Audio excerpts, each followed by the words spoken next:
Hello, my dear students. Welcome to your English grammar class. Myself, Manali. I am your English digital mentor. From today onwards, I'll be taking your English grammar class. So, I hope you have revised your previous chapter. Today, I'm here with another chapter, chapter number 5, tense. So, now let's start your class. Tense shows the time of an action. Okay, my dear students. Tense जो है वो हमें बताता है, tense मतलब काल होता है और वह हमें बताता है कि कौन सा कार्य किस वक्त में और कितना हुआ। ठीक है, तीन प्रकार के टेंस होते हैं, तीन प्रकार के कार्य होते हैं, kinds of tense, present tense, past tense and future tense. So there are three types of tense, वर्तमान काल, भूतकाल और भविष्य काल। First, second and third. Present tense, past tense and future tense. Now let's read about the present tense. This tense shows that an action happens in present time. For example, Mansi writes a letter. Present tense ऐसा tense है जो हमें दिखाता है कि कोई भी action जो है वो present समय में हुआ है, वर्तमान समय में हुआ है। Past tense, this tense shows that an action happened in past time. ये tense हमें क्या दिखाता है? ये tense हमें दिखाता है कि कोई भी एक्शन है जो भूतकाल में हुआ है। फ्यूचर टेंस यानी कि भविष्य काल, ये टेंस हमें दिखाता है कि कोई भी कार्य जो है वो भविष्य में हुआ है।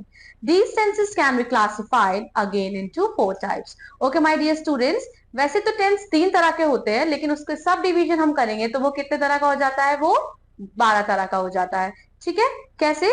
These tenses can be classified again into four parts: indefinite, continuous, perfect and perfect continuous. So ये सारे टेंस के सब डिवीजन हो जाते हैं, जैसे कि present indefinite, present continuous, present perfect continuous, past indefinite, past continuous, past perfect continuous, future indefinite, future continuous, future perfect and future perfect continuous. So ये कितने हो जाते हैं? टोटल नंबर ऑफ आपके 12 तरह के, यानी there are 12 types of tense.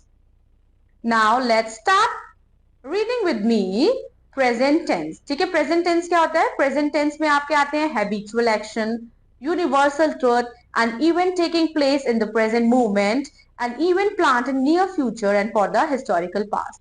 ठीक है, ऐसी चीजें जो हमारी आदत है, जैसे कि मेरी मम्मी 6 बजे उठ जाती हैं, लवी के पापा जो है वो स्मोक करते हैं, सिगरेट पीते हैं। यूनिवर्सल ट्रुथ, जो सत्य है, जो ऐसा सत्य जो कोई भी नहीं चेंज कर सकता है, पृथ्वी जो है वो सन के चारों ओर चक्कर लगाती है और जो मून है उसकी खुद की रोशनी नहीं है।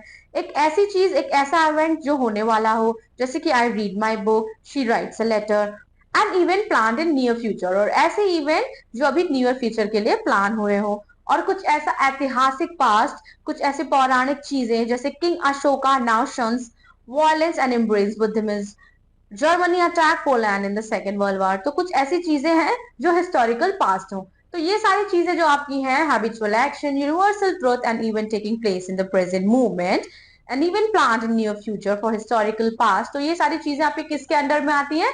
दे comes under present tense. And my dear students, example you have to read its by your own.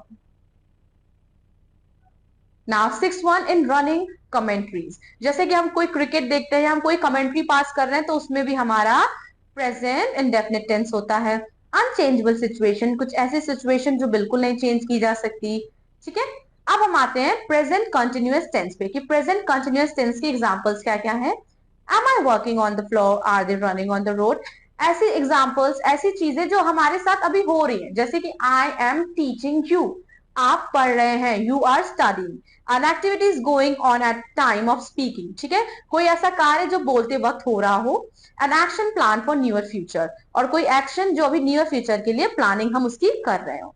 फिर परफेक्ट टेंस क्या होते हैं? परफेक्ट टेंस ऐसे होते हैं जो एक्शन बस अभी अभी कंप्लीट हुए हो, an action that has just been completed, an action which began in past and has effect in the present। ऐसा कोई एक्शन जो पहले हो चुका हो लेकिन उसका असर आज भी प्रेजेंट में है।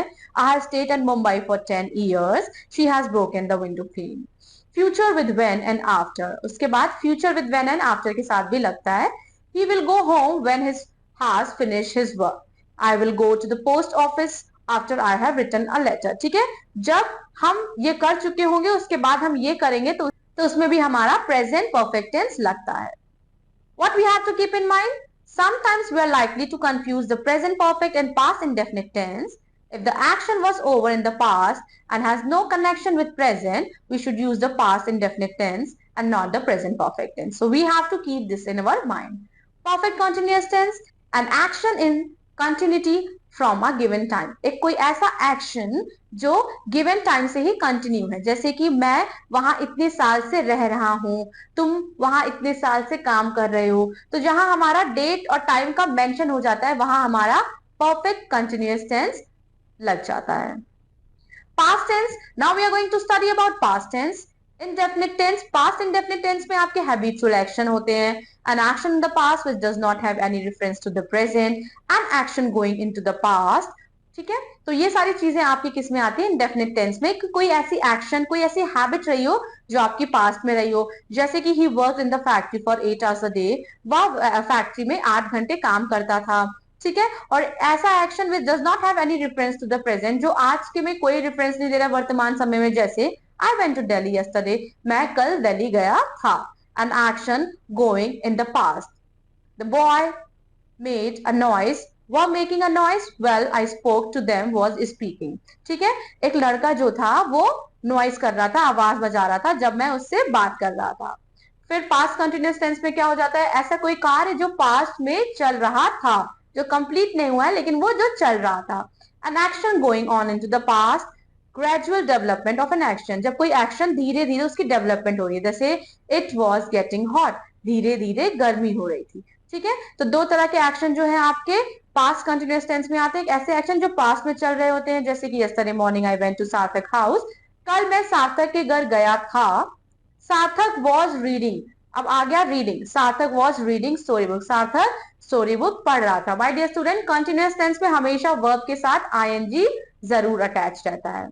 Now we are going to study about past perfect tense. Past perfect tense ऐसा टेंस होता है जिसमें पहले कोई काम हो चुका है, जो काम जो है वो पूरी तरह से कंप्लीट है, पहले का कोई काम.